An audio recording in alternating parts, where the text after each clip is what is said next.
What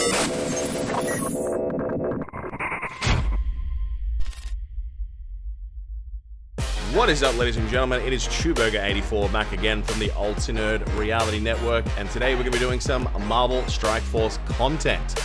Now, I know a lot of people are excited because we are in the Wakanda Forever month. So that means that we've already had 3 brand new Wakandan characters release into the game.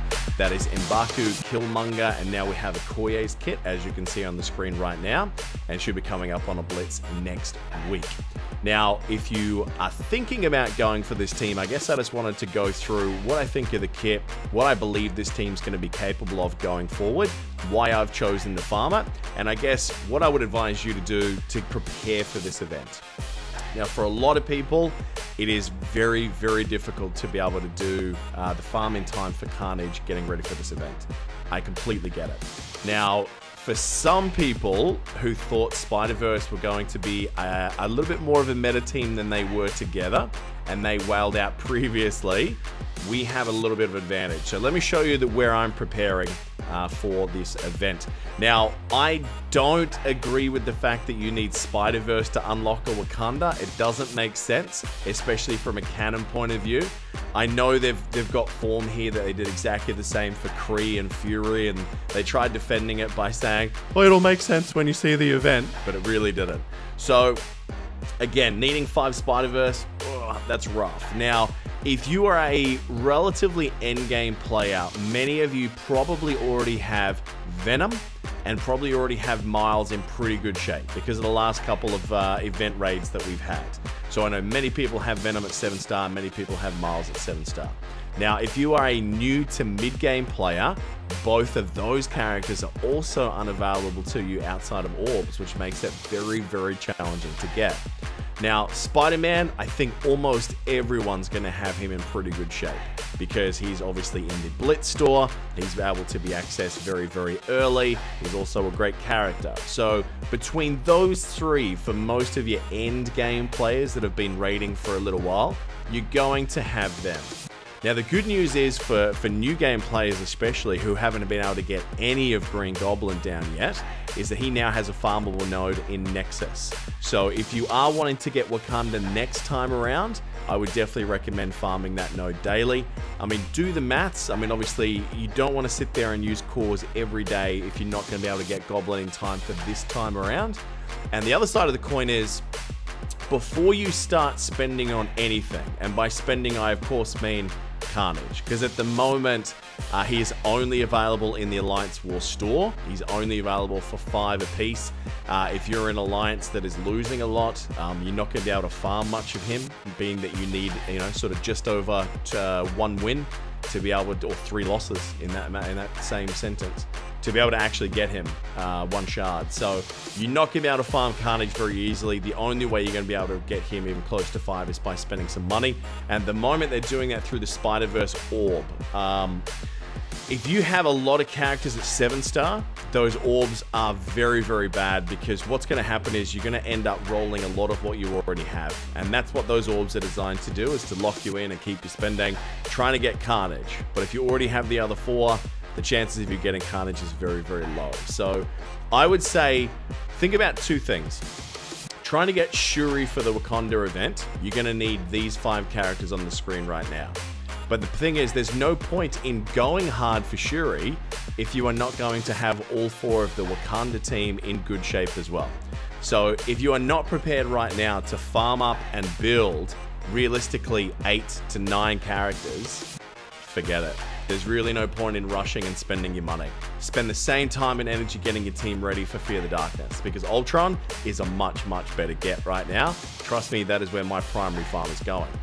However, I was very lucky. So I had my Goblin and my Carnage within 100 shards. So I did buy the pack to be able to get Carnage finished off, because I'd be crazy not to go 7-star the first time around, being that I was so close. And then I can show you what a 7-star looks like to see if it's worthwhile you going in on it next time. So let's have a look over at the Wakandan team and let's talk about them. So look, Black Panther was already a tremendous character, okay? When he gets a kill streak going, the amount of turns that he can take is ludicrous. Now, he's also had some changes to his kit. So if we have a look at his ultimate now, what's actually going to happen is you're going to get a bonus stacking for every charge that he has. So previously he was only able to hold one charge at a time. The only way that he could get it is whenever he dropped below 50% health. Now what we're seeing is that obviously Shuri can feed him energy, and there are some other criteria that can give him energy. He will be able to stack that damage for a really tremendous ult. Now that also means that his AoE, instead of chaining around targets, is much more likely to hit everyone on the board. So if you have something like a minion summoning team, like you might have Ultron against you, you might have, let's say, Yondu, Nick Fury, anything that's summoning minions means that you're going to be able to get his engine running very easily, even if they're running a tank. So I'm a huge fan of this. I mean, I got very lucky that I do have a 5 red star Black Panther. I will take him up to 12 once I finish with my Ultron business. But I really dig the way that his kit is looking right now. Now, the other thing that pretty much all the Wakandan team has gotten is that when they get defense up, they get a little something bonus. Now, for him, it's deflect.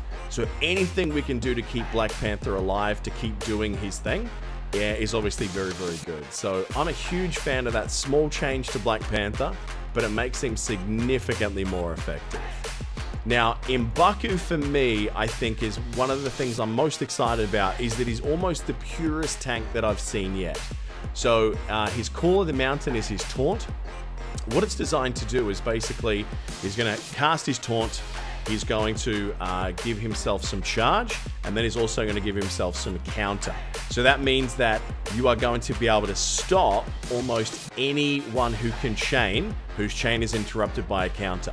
So any tank that can taunt and throw up a counter, not only is that going to make sure that he doesn't take much damage, but he's stopping the rest of his team from taking any chain damage as well.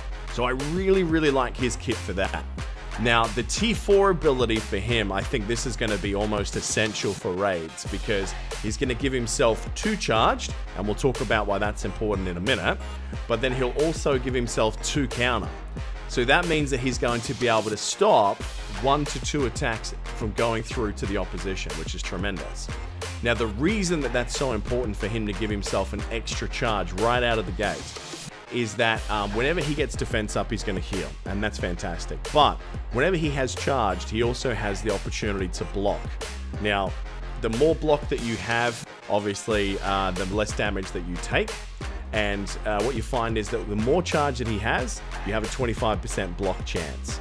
Now, you can also gain plus 5% block amount per charge. So you'll block the normal amount, and if you're stacking 5 charge, also a full 25% extra damage reduction. So when you have these massive nukers out there that are trying to rip through a tank, if he doesn't have that defense up, it's going to do a lot to mitigate damage on himself as well. So from a tank point of view, I'm super excited to see him in action. I think he's okay outside of a Wakandan team, but I think he's really going to do well once he has Shuri feeding him some charge and some energy as well. Now, if we have a look at his ultimate, it's quite an odd choice for a tank. I mean, he's a little bit like Thanos in the sense that his ultimate is designed to do damage. However, with Thanos, obviously, he's getting a very large heal. Now, the strange thing for a tank, when you really think about it, is that when this ability gets a kill, it's going to chain to adjacent targets, chain to the target adjacent to primary target, and attack that target and all of its adjacent targets for 100%. Where this is really exciting is that if he gets a kill, and then that chains to a minion, and then that hits another minion, you're basically going to get this massive AoE boom. And that can explain why it's obviously on a 6 energy cooldown, even though you do get it turn 1. So I'm going to be really interested to see how much damage this actually does. I don't know if that's going to be worth really going in hard on. It doesn't seem like it's T4 worthy, but I really like the way that his kit is looking. Now, another thing that's quite fun, especially when we have, you know, the AI seems to have this god mode roles when it comes to dodging.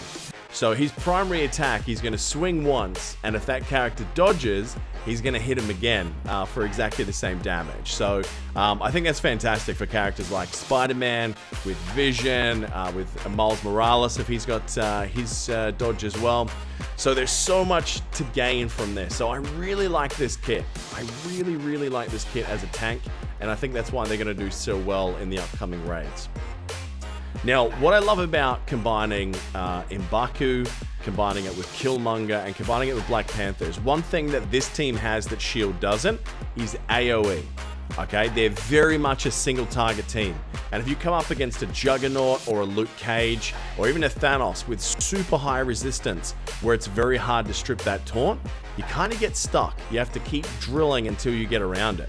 Now, with this though, you have very significant AoE with those three characters combined, albeit on M'baku, it's a lot less. So he has his focus fire ability.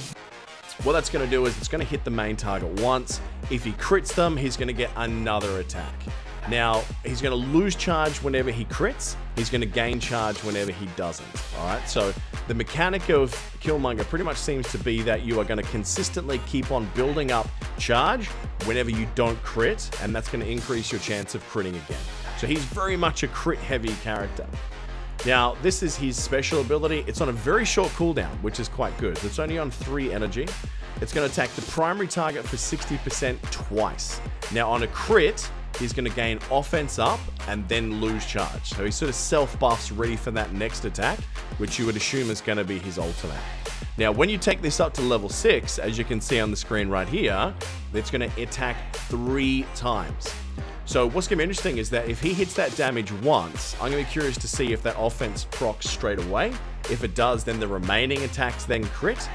This could be a pretty tremendous single target nuke. But we'll have to wait and see exactly how much damage that's going to do. I'm going to do all the Wakandans together in my video. I'd love to do it right now, but as you can see, I'm broke on gold and materials because I've been going hard, very hard on Ultron for the last couple of weeks. Now, his ultimate, he's going to attack the primary target for 140% damage, and then he's going to chain for multiple targets. So as you go a little bit further up, you can see he's going to hit more and more targets. Now, the thing that's amazing about this is that if you get a crit, it is going to attack all of the enemies for 150% damage. So this is where you're getting this constant little poking at the opposition team. I'm loving the sense of this because, I mean, so many raids you get locked behind some obnoxious tank, and this is going to be able to allow you to just spread that energy around and around and around until you can finally get around everyone. Now, the other thing that Killmonger has is Drain. So basically, every time he's going to attack people, he's going to get a little bit of healing back. Now, when he gets defense up, his bonus ability is that he is going to attack the most injured enemy, almost a little bit like an execute, I guess. And he's going to gain plus 20% crit per charge. Now, he also, in raids, is going to get counterattack. If you're running it with a full Wakanda team, he's going to counterattack pretty much every time. Now, the fact that he's getting drained from all of this means that you are going to be able to keep him nice and healthy, meaning that Shuri may not have to heal him very often at all. So when I first saw this kit, I was like, I'm not sure about Killmonger, but the more time I spend looking at it, the more excited I get for this character. Now let's talk about Okoye. Now, she's changed a lot from the first time that we saw her. So a lot of you may have faced her before, especially in the original version of Enter the Darkness, where she was an animal. That basically she was going to get energy whenever Black Panther dropped below 50%. Every time Black Panther went, she was going to assist and give defense down. It was going to make the greatest brawler team ever when you were going to pair together Captain Marvel, sorry, not Captain Marvel, Miss Marvel. I do that all the time. Miss Marvel, Okoye, and Black Panther. Like, that team would have just been pure offensive destruction.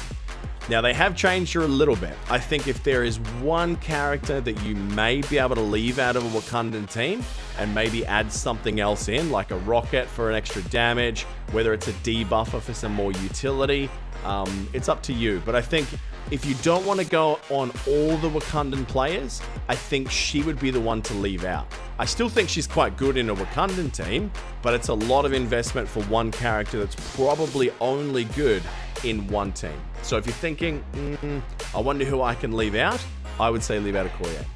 All right, so her basic, she's going to go through, she's going to hit something. Now, she does have a cleanse here, all right? She does clear a positive effect. If you go right down, you can spec into this to gain extra 50% focus. I don't know if that's high enough to clear the taunt reliably off someone like a Thanos. And if it's not, then it may not necessarily be worth going that far into it. But anything you can do with a basic poke that is going to take away some sort of a buff, it's always good to be able to remove those sort of things. Now, Precision Strike, this is where she keeps her defense down from her original kit. So she's going to go in, she's going to stab someone, give them defense down, and then chain off to another target. Okay? So it's okay. I mean, there's nothing really too special about it. But yeah, we'll have to see how this one looks again once you've got it paired with the whole thing. So defense up is good because it's going to feed Killmonger and hopefully Black Panther. Obviously, you want to try and leave as many animals as possible at low health at the end of their turn to try and feed that into Black Panther. So having defense up is going to help you be able to potentially start that kill chain going. Now, her ultimate, again, it seems okay. I mean, I don't think you're looking at this for damage. I mean, she has a chance of getting offense up, but the real winner here is the fact that she can change someone's speed bar by up to 50%. Now, you do have to spend up to T4 there. I don't know if that's necessarily worth it. It'd be interesting to see if that can be resisted, because it looks like the Fury crit system cannot be resisted as long as it hits. Even if it's hitting a taunted target that you can't break it off. So I think this is a nice addition, but being it's an ultimate, it's going to take quite a few energy. It's not going to be as reliable turn meter manipulation as the Nick Fury team. It's okay. Now, this is quite nice. So, I mean, when she gets defense up, she gains immunity. That's okay. It's nothing too spectacular. But what she does get is that basically whenever herself or a Wakandan ally gets a crit, and this is where we come back to Killmonger, who should be critting quite regularly, she's going to gain 1 charge. Now, what I really want to see is that when Killmonger does multiple abilities, like where he's basically chaining attacks from one to the other, if he gets a roll of critical hits, I really want to see if Okoye gets multiple charge. Because if she does, if she can get her energy rolling, this could actually be something quite impressive. Because when a Wakandan ally takes their turn and she has charge, she's going to gain assist now. Now, what this makes me think is that because of obviously the high crit chance from Killmonger, the fact that we've now seen a mechanic that increases the critical strike chance on Black Panther as well, if this team hitting so many different targets, if the crit rates are very frequent, I think there's a very, very good chance that Okoye is going to be able to do assists more often than she isn't. And that by itself is very, very exciting. Now, we don't have Shuri's kit available right now, but it is available up on msf.gg. The guys over there do a great job of staying ahead of the game. And she is a monster. All right, again, looking at her kit, I don't know if she's tremendous outside of a Wakandan team. All right, so if you don't have the Wakandans, it's going to be just fine to miss out on her this time. But when you look at that kit and you see that her special, she's going to apply defense up to everyone in the team for 2 turns. We've seen that all the characters within Wakanda, when they get defense up, they're getting something. They're getting a heal. They're getting immunity. They're getting some sort of a bonus that's really going to stack them up, which is fantastic. Now, you're also going to apply 1 charged to herself and all Wakandan allies, which again is massive because every one of these characters gets a significant boost from that charged ability. Then she's going to generate energy for 2 allies. I mean, it's an insane ability, and it's only on a 4 energy cooldown, which could not be lower. Oh, well, it could be, but it'd be too overpowered if it was. So I really, really like the way that this is going to work. So then we come to her ultimate, which looks like it starts completely non-charged, and I can completely understand why, because this ability is madness. So it's called Kimoyo Healing. And what it does is it's going to target the most injured ally, and it's going to heal them for up to 500 health if you max this ability out, which looking at it, I think this is going to be the first one that I do. So it's going to heal for 500 health, which is nothing these days, and then up to 15% of Okoye's health, okay? Which is pretty reasonable and pretty standard these days. Now, if that ally is Wakandan, it's going to also clear a negative effect. So this is a great mechanic for getting around heal block, because at the moment Minerva is probably the best healer in the game because her heals go around heal block and then can also res some of those people that you can't get to and they just died before you be able to get them up. But this ability, being able to strip the debuffs, being able to get the heal off anyway, is already good by itself. But then, when you add on the fact that on this 4 energy heal, it is going to repeat that process an additional 4 times. So it's going to target that lowest target with health-wise, get them up, and then strip that buff. Get them up, strip that buff. Now, if that character then heals above a certain threshold, and then a different character is now the lowest health, it's going to jump. So it's a great either single target heal. Let's say your tank's been just eating it for the last couple of seconds. You're going to be able to get him or her right up very quickly.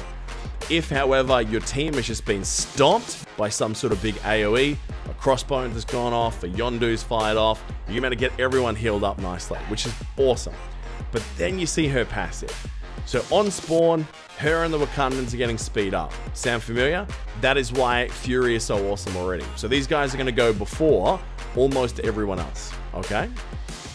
Now on turn, she's also just passively going to heal any injured ally for 10% of this character's max health, but when charged, heal an additional most injured ally for 10% of max health and lose 1 charged. So this is just insane. So she's going to heal. If she has charge, she's going to passively heal a second time. It's just so good to be able to do that. Now, when she gets defense up, and this is crazy, she gets an ability energy for herself as well. Now, when you're in raids, all Wakandans are getting 30% max health. They're also getting 10% armor. So this team is not only going to be regularly pouring out AoE damage onto everything, it says that they're going to have defense up very, very frequently. Some of the characters are going to be critting very, very frequently. There's self-heals, there's team-wide heals, there's a cleanse. It has everything that a raid team needs. I don't think it's going to be very competitive at all in a blitz or a arena environment, but it'll be very interesting to see how much grief that you might be able to give an opposition in an alliance war. So I really, really like this team, and I think having any benefit as we're edging towards Ultima 7, we know that that is lurking somewhere in the very near future. I want it, okay? I really, really want it. So they're an awesome team. So the question is, what can you do between now and then to get them if you have been farming them up until now? Obviously, you need to do their blitzes. Okay, unfortunately, you do need to get those blitzes done. It's just the way the world works now. I mean, it's a hell of a lot of time. The scores are getting absolutely out of control now. But I think anything you can do to get those extra shards now is fantastic. Now, the other thing, and I've been doing this as well, if you have a look, I'm sitting on 30 red orbs right now. I've been saving up for the last couple of weeks. So what I do when a new team comes out, or a new character that I really, really want, is I try and pull red stars. So red stars now are so unbelievably unreliable that you're going to get to a certain point in your account where you're going to get nothing but duplicates. For me, it happens more often than not. For example, my last 3 elite red star orbs, all duplicates. Still hate them. What are you going to do? Now, rather than waste them and just get duplicate after duplicate after duplicate, what my new strategy is, well, it's not new, it's been around for a while, is I save my orbs until there is a bonus red star roll. So, for example, when you have a Okoye drop, I have no doubt in my mind that for a small period of time, there will be an increased chance to be able to get her. So what I pretty much do is I only open my red orbs now when that new character drops. And then what I do is I go through and I keep rolling and rolling my red stars until hopefully, I get that new character, which for next week will be Okoye. Now, if I get 3 or more red stars, I stop. And the reason I stop is that because with the chances being so high that well, compared to all the other roles that you are going to get that Okoye, the chances of me getting duplicates is very, very high. So what I tend to do is I stop and then I wait for the next character. The one exception to that is going to be Shuri very shortly, obviously because getting her at a higher health is going to mean ridiculous levels of heals, both passively and actively for her. So whatever I have left after the Okoye event, I'm hoping I get, let's say, some red stars on her in the first 4 or 5 rolls. I think that's being a little bit ambitious, but if I do, I'm going to save them all and dump everything when Shuri hits the game. So if I sum all of this up, I think Wakandans are going to be at least as good as Nick Fury, for almost all raid nodes. Better, I'm not sure about yet, but to have both, obviously not only for different tags, but also for, I guess, flexibility. So obviously if you've got 2 great teams and you can use them both on a very, very challenging node, which I have no doubt Ultima 7 will be, it just gives you more times to use teams with less heal energy, less raid energy, which is always a good thing.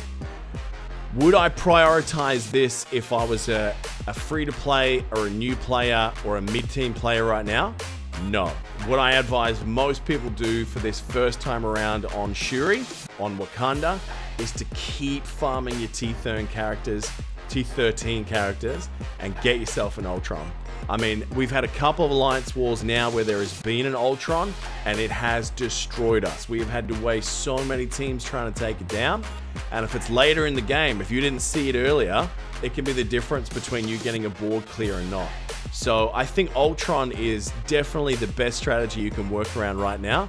And let's face it, you can always whip out an Okoye and throw an Ultron in this team, and it's going to do just fine. In fact, I think I want to do that team now for the next Ultimus.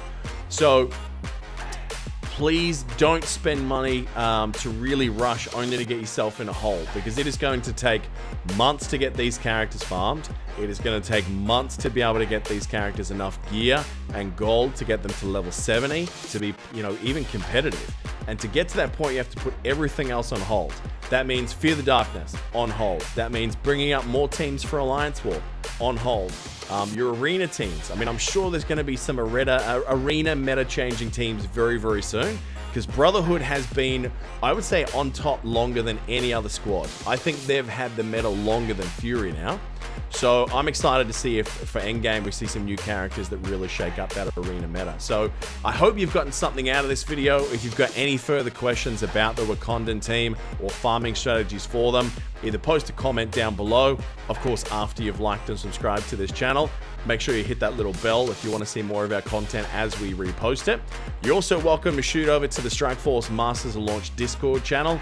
We take a lot of questions there for our weekly Strikeforce podcast. So look, thank you very much. This has been a long one with a lot of talking, I know, but I hope it's helped, and I will see you very soon. Cheers.